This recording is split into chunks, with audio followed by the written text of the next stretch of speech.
নজর রাখি দমদমে দমদমে খুন কুখ্যাত দুষ্কৃতী রাজা দত্ত। ঘটনা ঘটছে বেলেঘরিয়ার এক্সপ্রেসের পাশে খালাসি কোটাতে। পুলিশ সূত্রে আরো খবর, সোমবার ভোর রাতে কুখ্যাত দুষ্কৃতী রাজা দত্ত দুজন সঙ্গীকে নিয়ে বাইকে করে বেলেঘরিয়া এক্সপ্রেসের পাশে খালাসি কোটাতে ছিলেন এবং সেখানে বেশ কয়েকজনের সঙ্গে গন্ডগোল হলে রাজা দত্তের আগ্নেয়াস্ত্র ছিনিয়ে তাকে পয়েন্ট ব্ল্যাক রেঞ্জ থেকেই পরপর বেশ কয়েক রাউন্ড গুলি করা হয়। তাতেই মাটিতে লুটিয়ে পড়েন ওই কুখ্যাত দুষ্কৃতী। খবর পেয়ে ঘটনাস্থলে পৌঁছায় দমদম থানার পুলিশ। গুরুতর আহত অবস্থায় বেলেঘরিয়া এক্সপ্রেসওয়ে সংলগ্ন একটি বেসরকারি হাসপাতালে নিয়ে যাওয়া হলে রাজা দত্তকে মৃত বলে ঘোষণা করা হয়। অবস্থার অবনতি হলে আরজিকর হাসপাতাল, এরপর সেখানে মৃত বলে ঘোষণা। তার সঙ্গে থাকা দুজন আহত হয়েছেন, তাদের চিকিৎসা চলছে। এই ঘটনায় 5 জনকে ইতিমধ্যে আটক করে জিজ্ঞাসাবাদ করছে দমদম থানার পুলিশ। দমদমে খুন কুখ্যাত দুষ্কৃতী রাজা দত্ত মূলত সঙ্গীদের সঙ্গেই বাইকে করে গিয়েছিলেন এবং সেখানে গাড়ি থেকে এসেই একদম বলা যেতে পারে পয়েন্ট ব্ল্যাক রেঞ্জ থেকে গুলি চালিয়ে পরপর কয়েক রাউন্ড গুলি, মৃত 1 আহত 2। মৃত খুন কুখ্যাত দুষ্কৃতী রাজা দত্ত।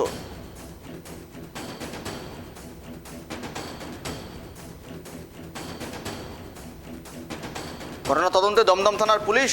এই দমদমের ত্রাস, দমদমের কুখ্যাত দুষ্কৃতী রাজা দত্ত এমনটা মনে করা হয়, এমনটাই অনেকেই কথা উঠে আসে। আর এই রাজা দত্তের খুন হওয়ার পেছনে ঠিক কী কারণ রয়েছে, পুরনো দিনের কোনো নিজেদের মধ্যে বিবাদ রয়েছে কিনা, সেই বিষয়ে খুন কিনা, সেই বিষয়টা খতিয়ে দেখা হচ্ছে। কেননা পয়েন্ট ব্ল্যাঙ্ক রেঞ্জে গুলি এবং পরপর কয়েক রাউন্ড গুলি চালানো হয়।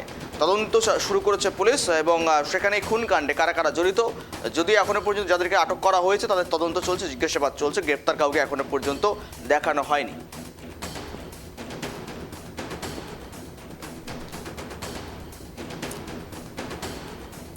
দমদমে খুন কুখ্যাত দুষ্কৃতী রাজা দত্ত, যদিও 5 জনকে আটক করা হয়েছে।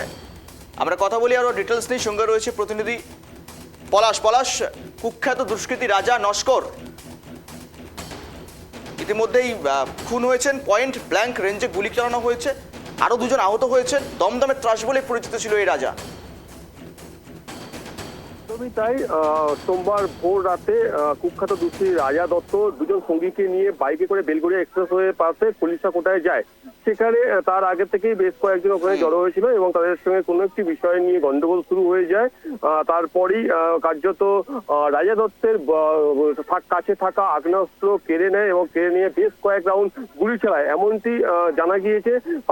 ঘটনাস্থলে লুকিয়ে পড়ে রাজা দত্ত। এরপরেই ভারী কোনো একটি বস্তু দিয়ে তাকে একাধিকবার আঘাত করা হয়, এমনটি পুলিশ সূত্রে খবর।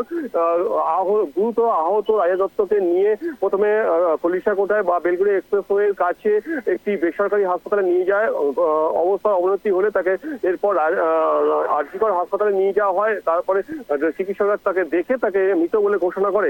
ঘটনার তদন্ত শুরু করেছে দমদম থানার পুলিশ। এখনো পর্যন্ত 5 জনকে আটক করেছে পুলিশ। আটক করে তাদেরকে জিজ্ঞাসাবাদ করছে এই ঘটনা কি নিয়ে ঘটেছে বা কোনো কিছু ভাগাভাগি নিয়ে বিবাদ কিনা, সমস্ত কিছু খতিয়ে দেখে দমদম থানার পুলিশ। গৌরব, নজর রাখো। ধন্যবাদ।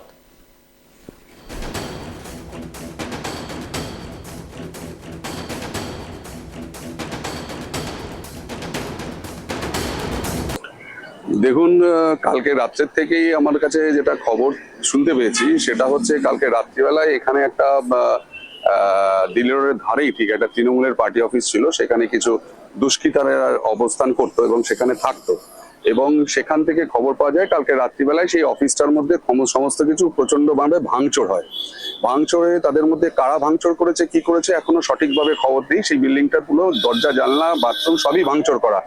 পরবর্তীকালে আজকে সকালবেলায় ভোরবেলায় আমার কাছ থেকে আমাদের দলের কিছু মানুষজন আমার কাছে খবর পাঠায় যে সকালবেলায় এলাকার মানে কুখ্যাত দুষ্কৃতী এবং সেই দুষ্কৃতীরা এখানে এসেছিল, এসে এই দিল্লি রোডের ধারে একদম যেখানটা নাকি একটা বড় সরস্বতী পুজো হয়, সেখানে সমস্ত আখড়া, সমস্ত দুর্নীতির, সেখানে এসে রাজা দত্ত ভাবে এলাকার একজন কুখ্যাত দুষ্কৃতী ওনাকে মার্ডার করা হয়।